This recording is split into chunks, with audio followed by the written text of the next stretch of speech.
welcome to the people who are in the room and to the people who are online to Neuroscience and Christian Spirituality. This is a symposium, a science and religion symposium. I'm Greg Kutsona, and fortunately, I know a lot of people that are in the room, which makes it so much easier to give an introduction like that.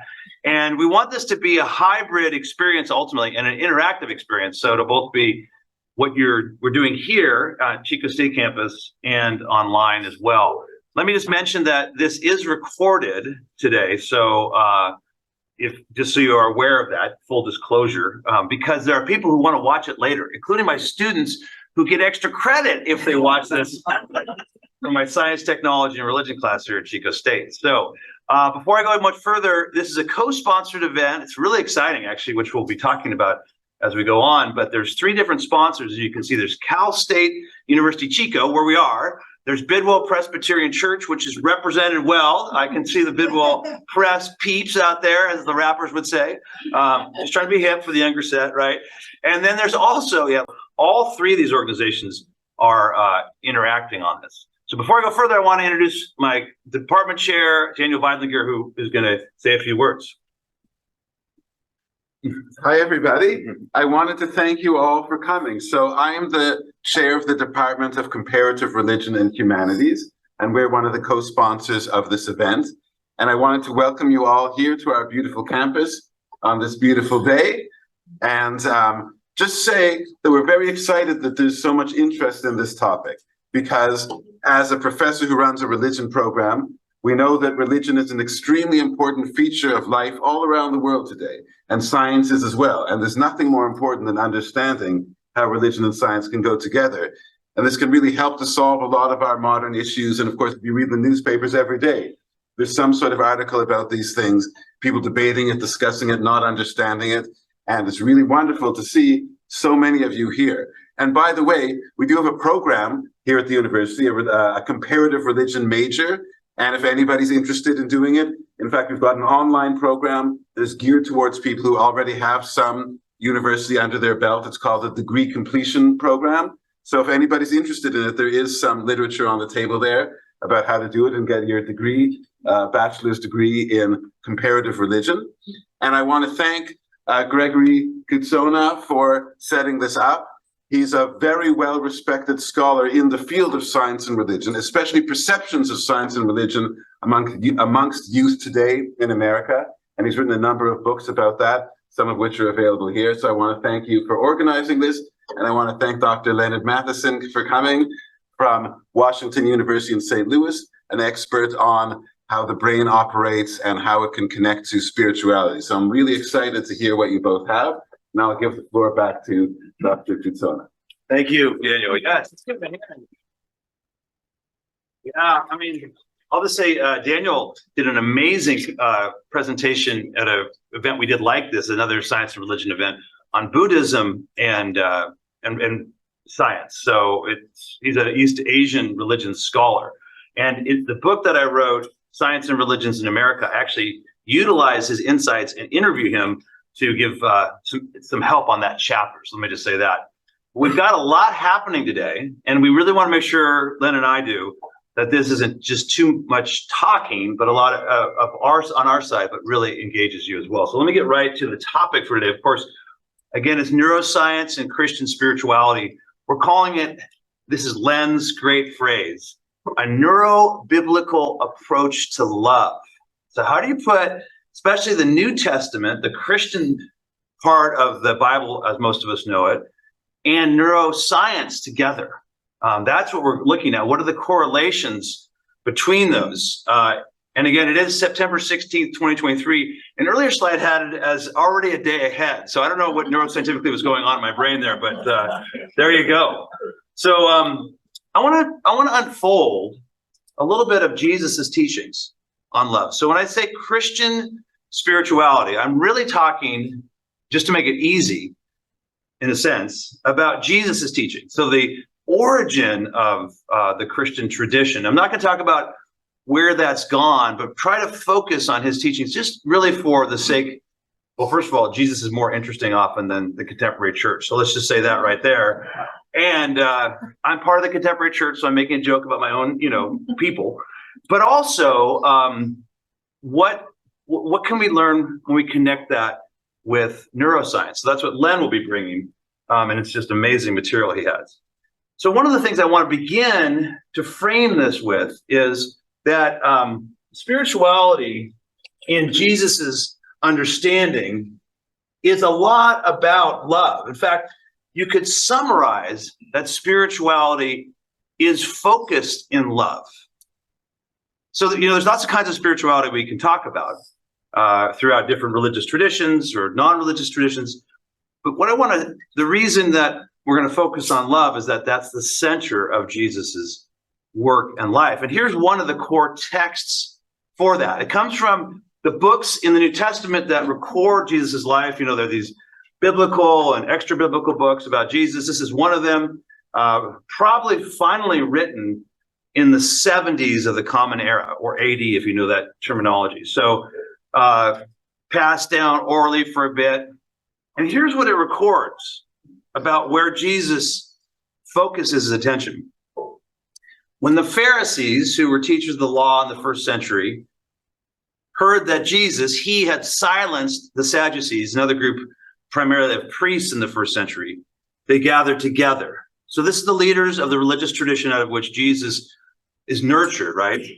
And one of them, an expert in the law, and law we really want to read as Torah, or the first 5 books of both the Jewish and the Christian Bible.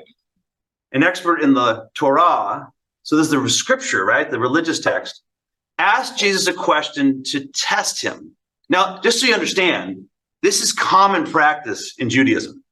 There's a story I was told when I was in one of my programs, I think it was the master's program, of a person walking into a Jewish area in New York City, probably in Brooklyn, and meeting somebody who he said, I study, Torah. I studied the Hebrew Bible. And the person next to him who also studies Torah said, let's argue about it, right?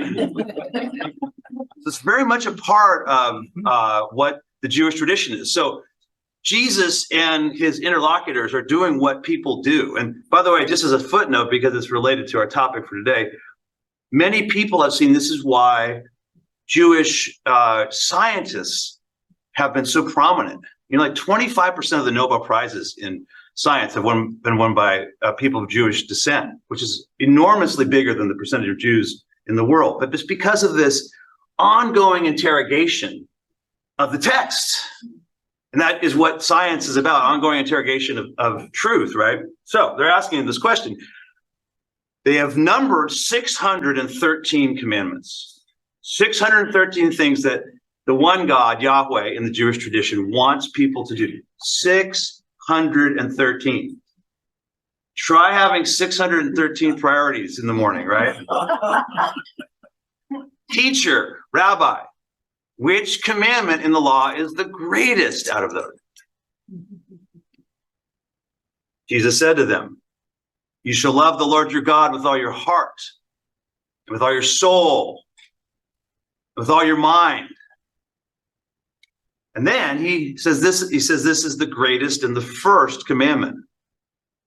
The second is like it. You shall love your neighbor as yourself. On these 2 commandments hang all the law, the Torah, the first 5 books of the Hebrew Bible, and all the prophets, another section of the Hebrew Bible. On these 2 commandments hang all of these things. So here's the point for what we're talking about today. Jesus is bringing together a very well-known text from the book of Deuteronomy, chapter 6. It's called the Shema in the Jewish tradition. Hear, O God, the Lord is one, and you shall love the Lord your God with all your heart, soul, and strength. And by the way, as I mentioned Judaism, let me say that this is Rosh Hashanah, the beginning of the Jewish New Year. So we also want to celebrate that. I know there's other things that go on to celebrate that, but also recognize that at least. So that's something that Jesus himself would have learned. Every day, a pious Jew says the Shema, hear, O Israel, the Lord is one Lord. But then Jesus takes a second, kind of obscure verse. So the book of Leviticus sometimes gets a bad rap, but there are some really fascinating passages like Leviticus 19. And here it is, you shall love your neighbor as yourself. And Jesus is saying that these are tied together, the vertical and the horizontal. You shall love God, that's the highest calling of the tradition of Judaism and Christianity, and you shall love your neighbor. Ties love for God and love for neighbor.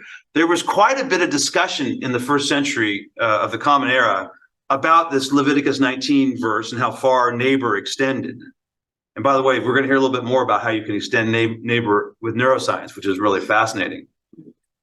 So there was discussion of it, but in my research, I've never seen any of the rabbis of the first century tie these two things together. So Jesus is saying it is about God. You might say the mystical, the vertical, but also about loving our neighbor. Now, one of the fascinating things that Jesus does, he takes a Deuteronomy passage. You've heard the quotations from both of them. There's one word which wasn't in the Deuteronomy version, the word mind. And you can imagine that Len and I are particularly interested in that when it connects with neuroscience. So that's a connection here that we want to draw out. How do you experience the spirituality of love in our minds, in our human minds? The word dianoia, if we have any Greek scholars out there, used by the philosophers, the great philosophers in Greece 300 or 400 years before, like Plato, Aristotle, Socrates, etc. There's a word that you're going to see also in a later passage, nous. Maybe some of you have heard that word if you studied philosophy, meaning our reasoning facility. Dianoia comes from that same word as nous. They are related terms. It means a little bit more to think through. Dia is through, to think into. You love, you might say, according to what Jesus is talking about here, by using your mind to think into, think through what love means. So I'm gonna close, and I think give it to Len. This to say once again, to restate, love is the center of spirituality for Jesus and for his early followers. So we're gonna have an opportunity to interact with that in a few minutes, but I want to make sure you hear about the neuroscience that's related to this. So Len, come on up. Thanks, Ray. So we have 6 major neuroscience kinds of topics that I'll be working on and supporting what Greg has to say about biblical background. And it really is important to pay attention to the fact that what you're going to be taking in cognitively will be better appreciated for the rest of your life if you can take it in emotionally as well.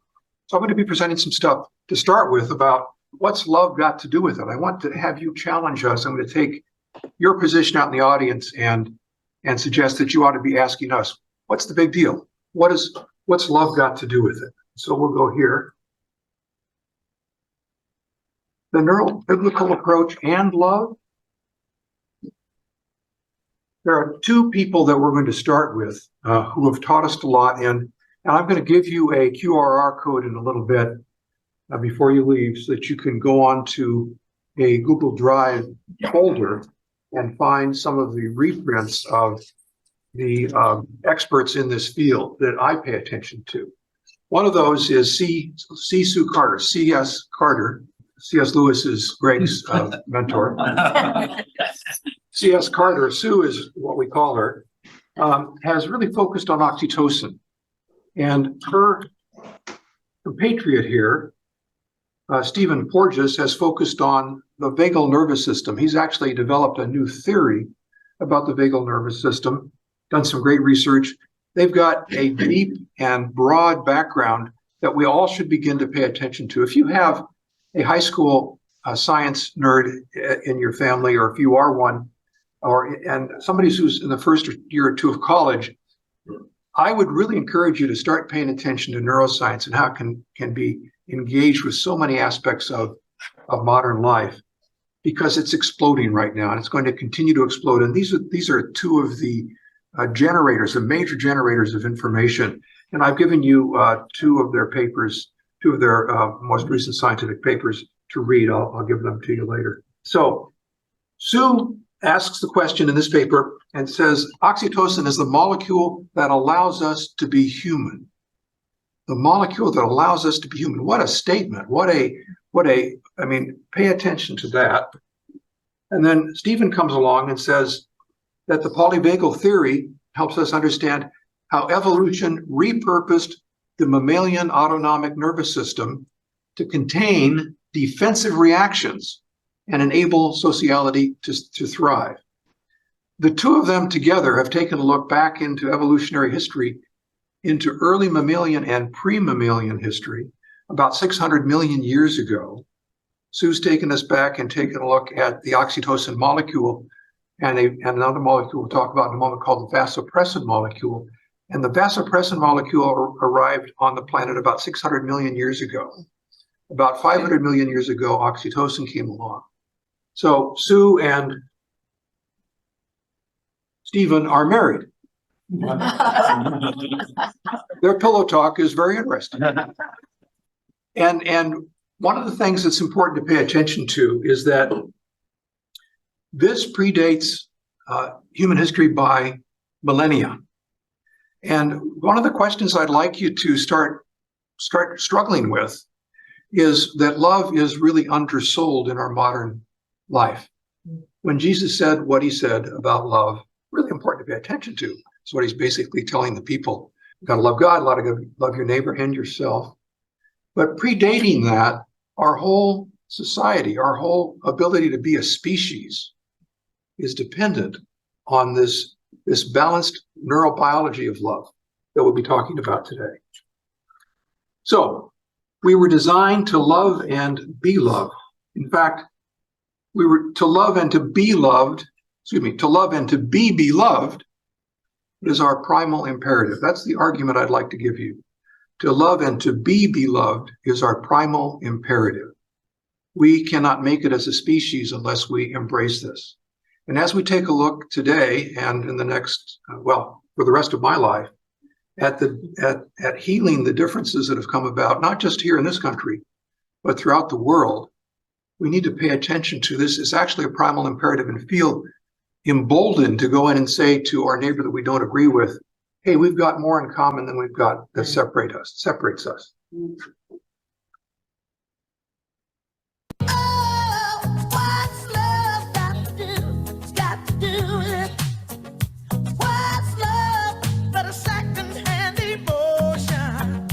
But that's part of the problem. We've made it into a secondhand emotion.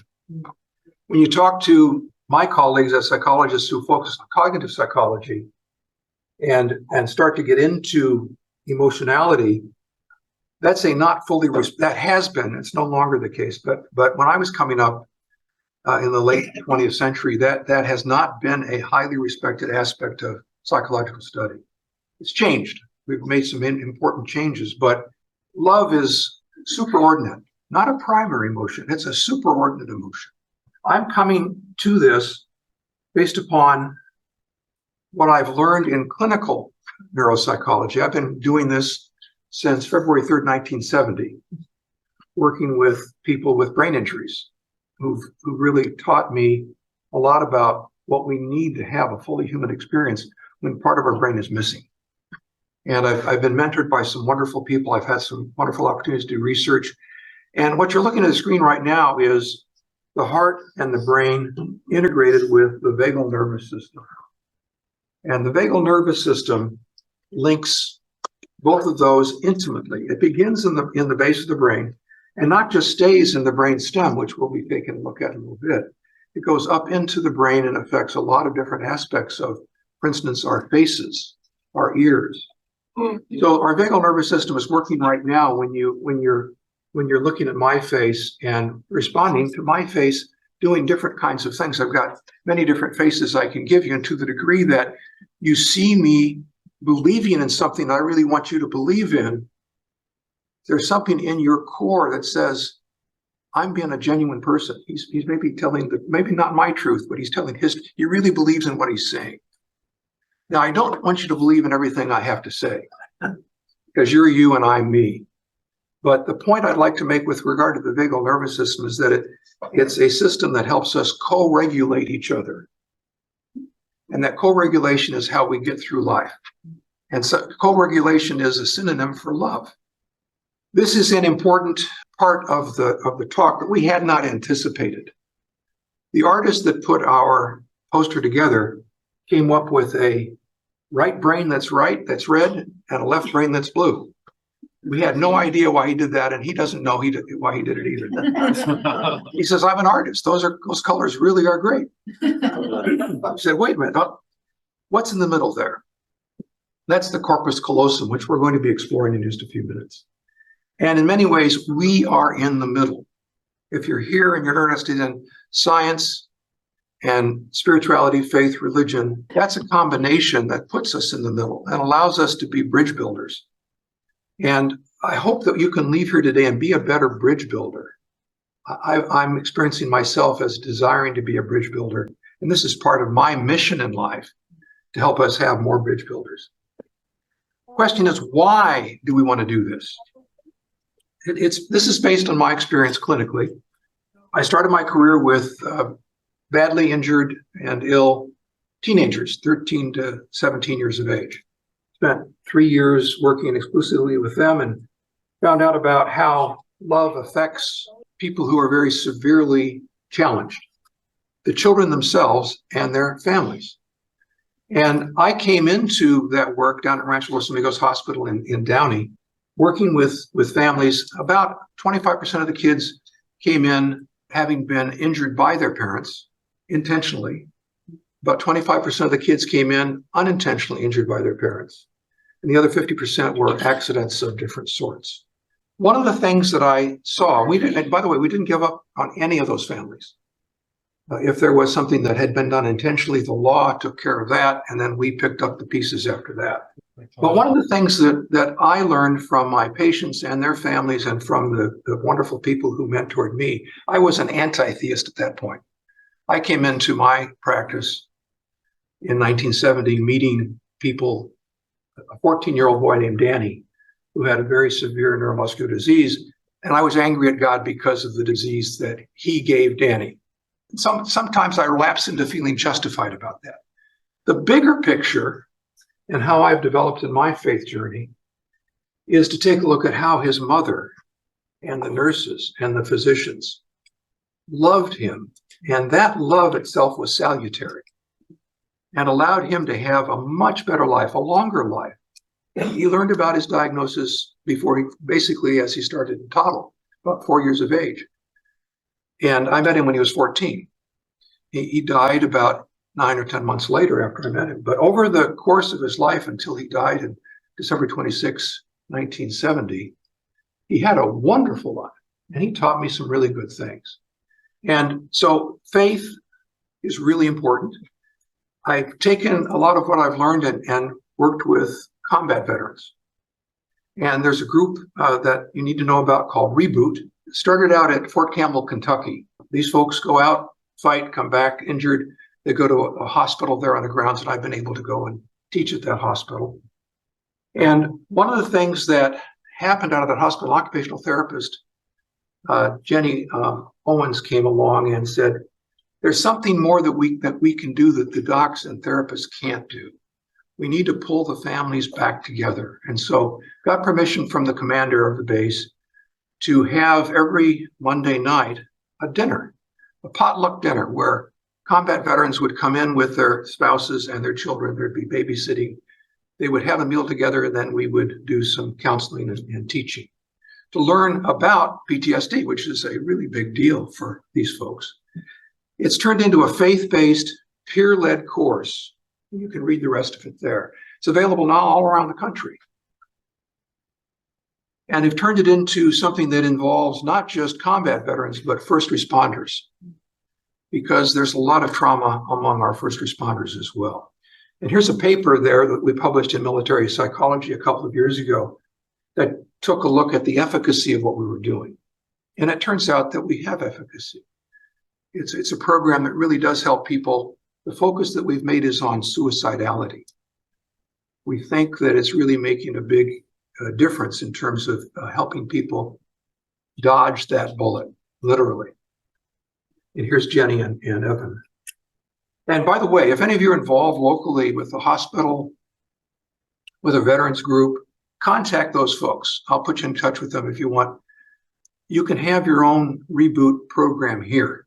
Anybody involved with CAL FIRE, somebody in CAL FIRE, you can put Reboot here. When the campfire came along, Mary and I just moved here. I did some pro bono work using what we teach in Reboot to help folks who were caught on Parkway.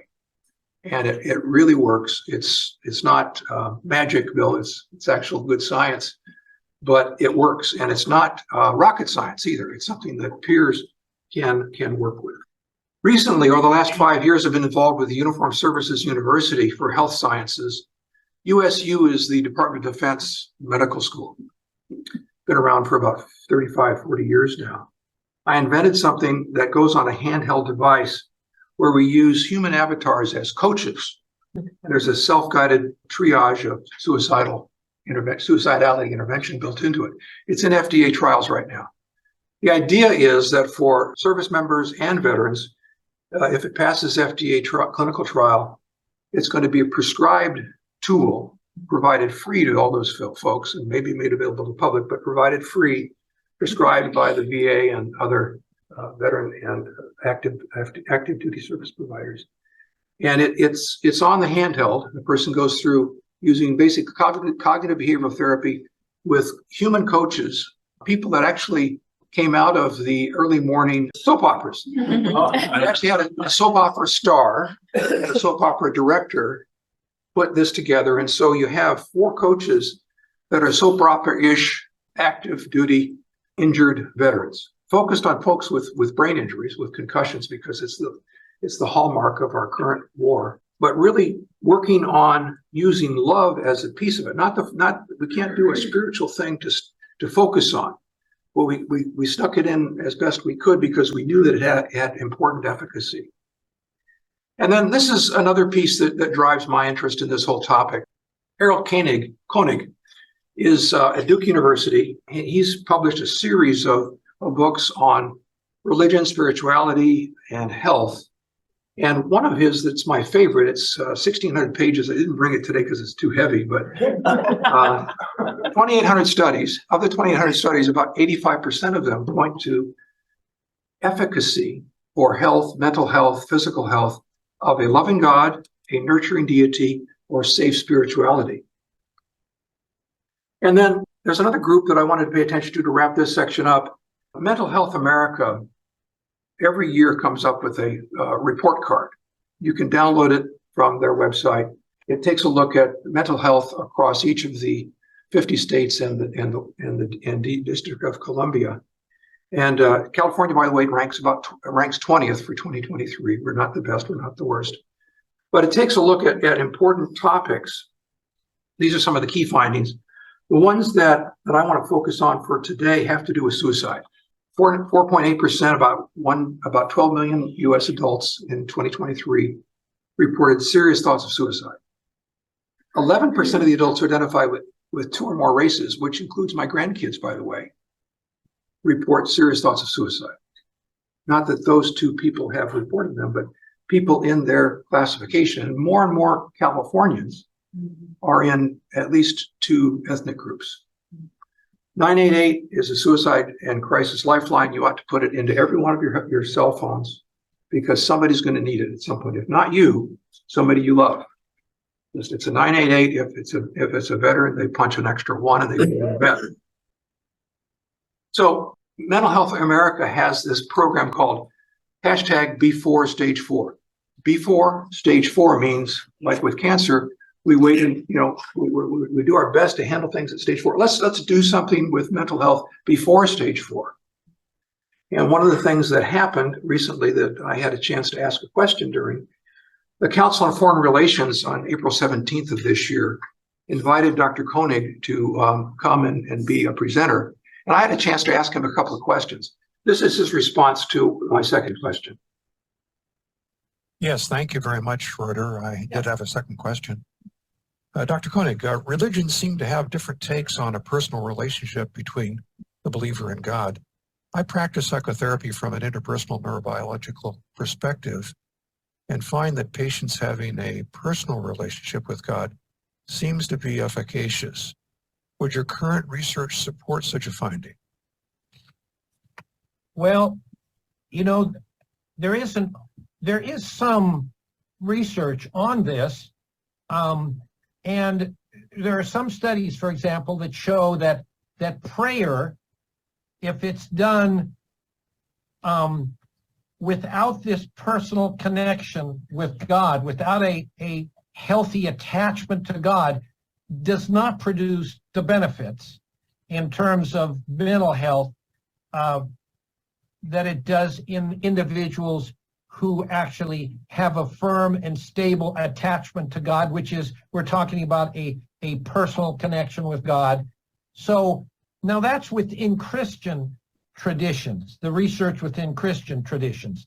Now, you know, within Islam, the personal relationship, it actually appears within Islam, the personal connection with God, the love of God. I mean, how do you love God unless you have a personal connection with God? And yet many, many Muslims that I've worked with, that I continue to work with, love God.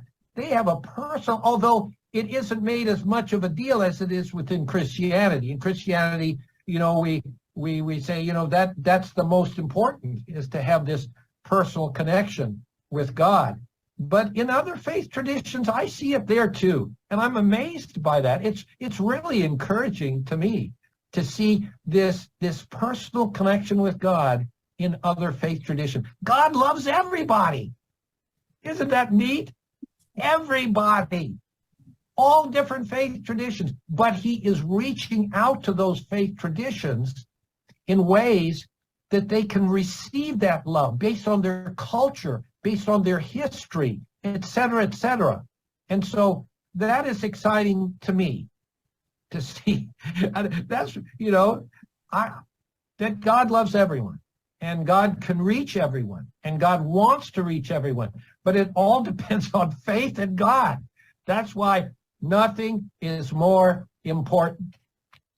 Let me just say that last event was something that Lynn and I both attended, and you know, it's like the Council on Foreign Relations. I used to work in New York City, just up the street from them, and like, it's a very serious state organization. So to hear this preeminent researcher talk like that was kind of fun. Yeah, it was.